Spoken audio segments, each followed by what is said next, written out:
Halo guys, welcome back to my channel. Kali ini gue datang dengan video terbaru. Oke teman-teman, sesuai dengan judul videonya, kali ini kita akan membahas sebuah iPhone yang pada masanya ini adalah iPhone yang prestis banget teman-temannya.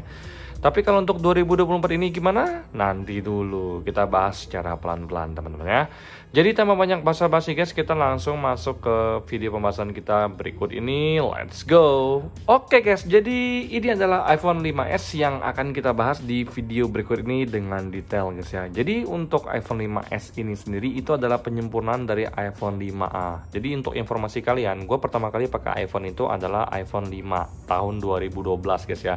Jadi iPhone 5 itu gue masih ingat gue beli seharga 8,8 juta dengan storage 16 GB. Gue beli di Singapura teman-teman ya. Nah, jadi kalau untuk iPhone 5s ini sendiri adalah penyempurnaan dari iPhone 5 yang menurut gue secara pribadi pada waktu itu luar biasa hype banget untuk iPhone 5s ini teman-teman ya. iPhone 5 itu juga hype-nya udah kencang banget, tapi ternyata pas iPhone 5s-nya rilis, wah dia lebih gila banget hype-nya teman-teman ya. Dan gue rasa memang saat itu untuk iPhone 5s sendiri itu wah keren banget.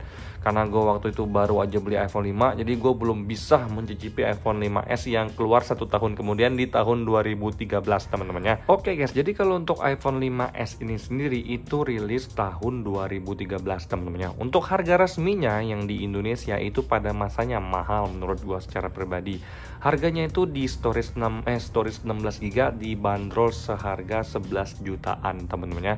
Untuk tahun 2013 iPhone seharga 11 juta atau sebuah smartphone harganya 11 juta sebenarnya menurut gua nggak ngotak sih guys ya. Tapi memang untuk iPhone 5s ini sendiri memang hadir dengan penyempurnaan yang menurut gua secara pribadi pada waktu itu booming banget teman-teman ya. Yang menjadi keunggulan utamanya adalah dari sisi yang namanya Touch ID teman-teman ya, alias fingerprint. Jadi Touch ID ini kan memang untuk di iPhone 5 itu kan belum ada, makanya pas hadir di iPhone 5s ini itu hype-nya luar biasa, keren banget teman-teman. Jadi waktu itu seketika gue ngerasa iPhone 5 gue itu kayak aduh sia-sia banget, kenapa gue nggak nunggu iPhone 5s tahun depan. Gue dapet yang namanya Touch ID, dan lo tahu kan kalau yang namanya Touch ID itu keren banget. Jadi untuk iPhone 5 kan karena dia nggak ada Touch ID-nya, dia samalah kayak iPhone 4s ini. Nah, dipencet aja seperti ini dia nggak ada apa-apa. Tapi kalau misalkan untuk di Touch ID-nya iPhone 5s itu dia ada kayak tap buttonnya teman-teman. Jadi keren aja, gue merasa kayak prestis aja teman-teman, berasa kayak wah ini keren banget. Karena untuk Touch ID sendiri tahun 2013 itu bukan sebuah fitur yang udah familiar teman-teman ya, tapi itu kayak sebuah terobosan baru yang membuka mata kita bahwa di smartphone itu bisa kok pakai sidik jari kita untuk membuka iPhone atau membuka handphone. Oke guys, jadi sekarang kita masuk ke sisi kamera teman-teman. Jadi kalau untuk kamera di iPhone 5s ini sendiri ini cuma punya satu lensa doang sebagai lensa utamanya dengan resolusi 8 megapiksel doang teman-teman ya. 8 megapiksel aja guys. Jadi kalian jangan kaget ya, ini iPhone udah 11 tahun teman-teman ya. Sebentar lagi September ini 11 tahun guys. Nah, dan juga kalau untuk kamera depannya teman-teman ya, kamera depannya ini resolusinya cuma 1,2 megapiksel teman-teman. Yang menurut gua secara pribadi zaman sekarang pun untuk kamera depan itu udah berapa megapiksel teman-teman, minimal 12 megapiksel ya. Kalau untuk kamera depan smartphone zaman sekarang ada yang udah di atas 12, ada yang 20-an megapiksel teman-teman ya. Untuk kamera belakang pun ini kan masih 8 megapiksel, bahkan sekarang itu untuk kamera udah ada yang 48 mega, 50 megapiksel, dan luar biasa banget untuk perkembangan teknologi dalam jangka waktu 10 tahunan ini teman-teman ya. Nah, tapi walaupun dia kameranya cuma 1,2 dan juga 8 megapiksel doang, gua akan kasih ke kalian lihat untuk hasil kamera depan maupun kamera belakangnya. Kalian bisa nilai sendiri, tapi kalau tanya ke gua hasilnya gimana, ya gue masih bilang layak. Oke guys, jadi ini gue pakai kamera depan iPhone 5s. Ini kita jalan-jalan dulu guys ya. Ini kamera depan guys, nggak pakai audio tambahan ya, jadi nggak pakai eksternal apa-apa. Ini langsung dari iPhone 5s nya.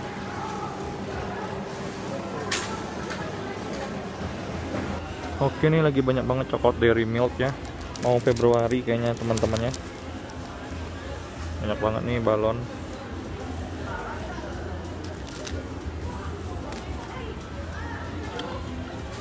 Lanjut guys.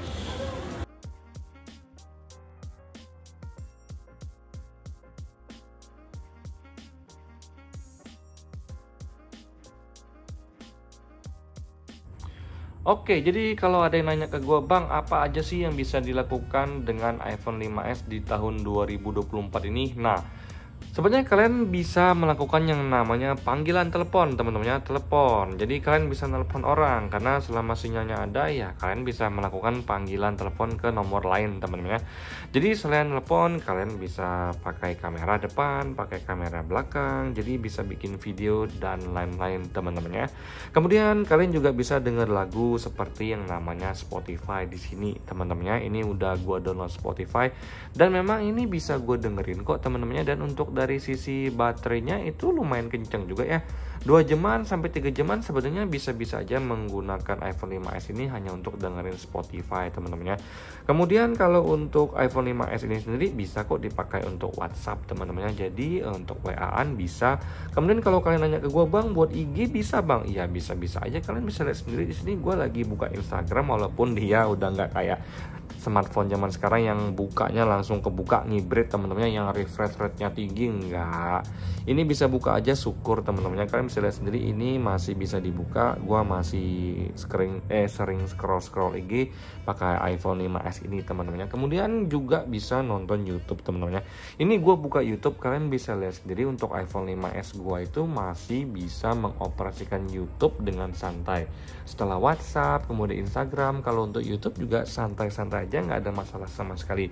Tapi sekali lagi gue tegaskan, jangan mengharapkan performa yang gacor, cepet banget dan ngibrit, enggak, teman-temannya. Tapi seperti ini pun gue udah sangat bersyukur, teman-temannya, masih bisa dipakai untuk nonton-nonton santai, teman-temannya.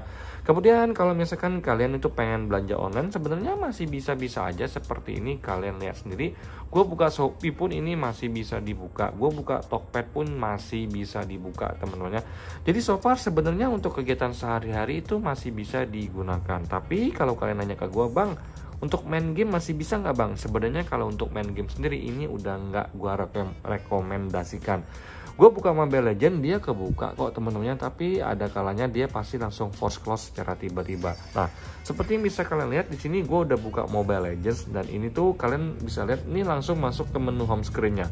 Kadang-kadang dia nggak masuk ke menu home screen, dia langsung force close, teman-temannya. Jadi kita lihat secara bersama di sini, kalian bisa lihat ini udah masuk ke menu home screen-nya. Lagi kalian bisa lihat sendiri, teman-temannya, ini untuk baterai di belakang ini dia mulai menghangat di sini, teman-temannya. Nah, kalau untuk baterai di iPhone 5s ini sendiri juga hanya 1560 mAh. Jadi kalian nggak perlu mengharapkan performa baterai ini ya. Nah, kalian bisa lihat sendiri ini dia masuk ke menu home screen-nya. Kalian bisa lihat seperti ini, teman-temannya. Nah, kalian bisa lihat, nah seperti ini ya. Nah, dia kayak udah macet-macet gitu. Tapi kalau kalian ajakin main, gua nggak mau ngajakin main karena dia pasti force close, teman-temannya. Jadi gua rasa kalau hanya untuk main game Mobile Legends itu udah nggak bisa lagi. Cuman kalau untuk main game santai ya, yang santai-santai seperti kayak yang game Temple Run atau Subway Surf, ya itu masih bisa lah.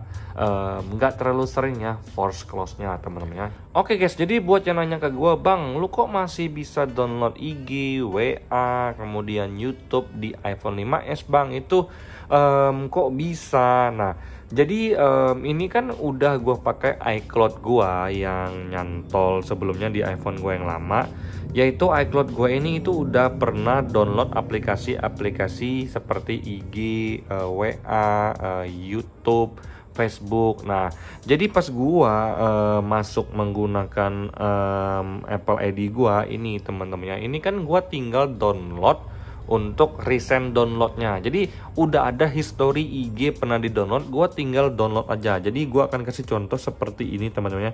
Buka ke App Store, kemudian di sini gue langsung masuk ke bagian apps dari Kang Review punya iCloud, teman-temannya. Nah, di sini kalian bisa lihat sendiri dia udah mulai ngebuka ya. Jadi harap bersabar karena memang dia lemot. Kemudian gue touch ke sini, teman-temannya. Di sini ada yang namanya purchase, teman-teman. Jadi di sini adalah aplikasi yang udah pernah gue download di iCloud Kang Review ini. Nah, jadi contohnya seperti ini guys ya. Nah, seperti 8Ball Pool ini tuh bisa di download selama ada yang namanya logo cloud seperti ini. Logo cloud seperti ini artinya kalian bisa pencet langsung download. Kalau dia tidak kompatibel dengan iPhone 5s kita, dia akan meminta mendownload aplikasi dengan kompatibilitas yang sama dengan iPhone 5s ini. Jadi biasanya dia akan muncul tulisan minta request untuk download aplikasi yang lebih jadul ya, bukan aplikasi yang terbaru, karena aplikasi terbarunya nggak bisa di-download. Jadi kita pakai versi yang lebih tua sebelumnya. Jadi itulah kenapa gua masih bisa download untuk WhatsApp, IG, karena gua pakai versi lama semua yang kompatibel dengan iPhone 5s ini teman-teman ya. Jadi untuk WA gua, untuk IG gua, untuk YouTube gua itu bukan versi terbaru dari aplikasinya, tapi versi jadul yang memang hanya kompatibel dengan iPhone 5s ini teman-teman ya. Oke, jadi kalian udah dengar penjelasan gua secara rinci, kalian udah lihat juga hasil foto dan videonya seperti apa, dan juga kalau untuk dari sisi baterai di sini kita cek secara bareng-bareng teman-teman ya. Kalau untuk dari sisi baterai sendiri, karena pas gue beli diklaim ini udah ganti baterainya dengan baterai terbaru, gue memang merasakan untuk baterainya awet ya. Nggak gue mainin seharian dari 100% tuh berkurang ke angka 71% teman-teman. Ini gue nggak bohong, tapi gue mostly menggunakan sinyal wifi semua, bukan seluler data teman-teman ya. Kalian bisa lihat sendiri di sini teman-teman. Jadi untuk screen on-nya ini ada tulisan 39 menit, dan kalau kita ambil last 9 days ini rata-rata itu screen on-nya 1,5 jam teman-teman. Jadi memang kalau untuk iPhone 5s gue ini jarang gue gunakan, bahkan untuk dengar lagu pun jarang teman-teman. Kenapa? Karena memang tujuan dan intensi gue untuk beli iPhone 5s ini adalah sebagai koleksi gue secara pribadi, karena gue suka banget dengan yang namanya iPhone dengan bentuk kecil dan slim seperti yang gue mention di awal video. Jadilah gue beli iPhone 5s ini untuk koleksi gue, karena untuk iPhone 5s dengan kondisi yang sinyalnya nyala, fitur kameranya jalan, kamera depan oke, kamera belakang masih bagus, layarnya masih oke aja, gue pencet nggak ada bening-bening seperti ini. Kemudian untuk Touch ID-nya masih berfungsi dengan baik teman-temannya. Jadi gue contohin, kalau gue pencet ini dia kan pasti nggak buka tuh teman-temannya untuk iPhone 5s. Nah seperti ini, gue langsung Touch ID aja, dia langsung kebuka teman-teman. Itu luar biasa banget guys ya. Nah buat kalian yang pengen lihat juga untuk iPhone ini beneran iPhone 5s atau enggak, ini bukti adalah iPhone ini adalah iPhone 5s. Kalian bisa lihat sendiri guys ya, iPhone 5s model name-nya teman-teman. Ini DNA dari Eropa teman-teman ya. Nah jadi menurut gue secara pribadi, buat kalian yang pengen beli iPhone 5s hanya untuk sekedar iPhone kedua, gue rasa itu udah nggak terlalu cocok juga sih sebagai iPhone kedua. Tapi dari gue secara pribadi, buat kalian yang pengen koleksi iPhone, atau misalkan kalian ingin nostalgia aja dengan iPhone Prestige zaman dulu yang fungsi dan fiturnya masih normal, ya iPhone 5s sih cocok sih untuk masuk ke lemari koleksi kalian. Jadi koleksi gue itu udah ada yang namanya iPhone 4S seperti ini teman-temannya. Kemudian untuk iPhone 5s, jadi untuk iPhone 5s ini juga sinyalnya lancar.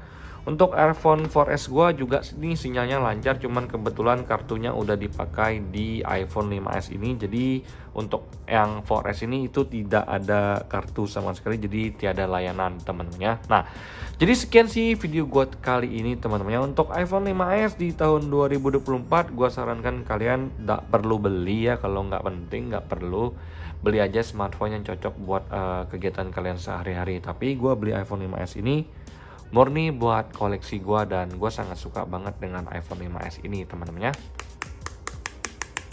Nah sekian video gue kali ini teman-teman ya, semoga kalian semua dalam keadaan sehat. Bye bye.